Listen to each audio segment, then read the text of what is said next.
Здравствуйте, дорогие друзья! Вы на канале Балуем Животики. Сегодня сложных рецептов у нас не будет. Мы будем готовить очень простой, но очень необходимый рецепт.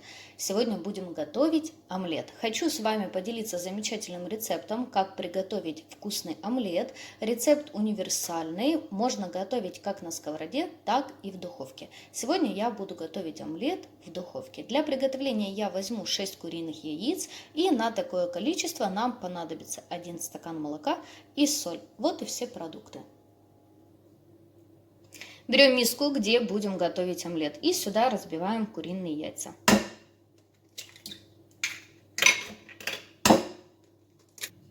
Теперь яйца необходимо подсолить по вкусу и немного взбить вилкой. Слишком взбивать не нужно и тем более использовать миксером. Просто это делаем вилочкой. Омлет получается очень вкусный и очень воздушный.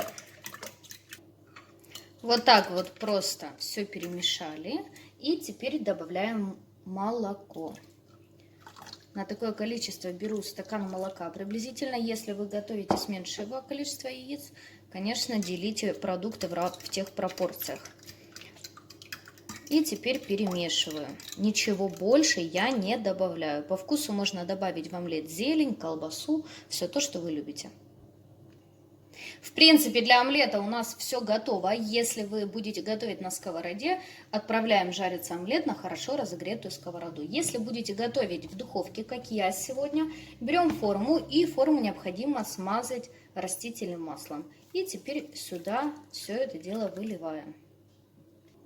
Отправляем готовиться омлет в хорошо разогретую духовку до 180 градусов. Мой омлет уже готов. Выпекала я его в духовке при 180 градусах в течение 30 минут. Хочу обратить ваше внимание, друзья, какой очень нежный, посмотрите, и пористый получается омлет. Очень вкусно. Вот такой вот, друзья, очень простой, но очень вкусный рецепт приготовления омлета. Обязательно попробуйте приготовить. Такой омлет я готовлю с колбасой, с овощами, с зеленью. Получается всегда очень вкусно. Я желаю вам всего хорошего, приятного аппетита. Подписывайтесь на наш канал, вас ждет еще очень много вкусных и интересных рецептов. До скорых встреч!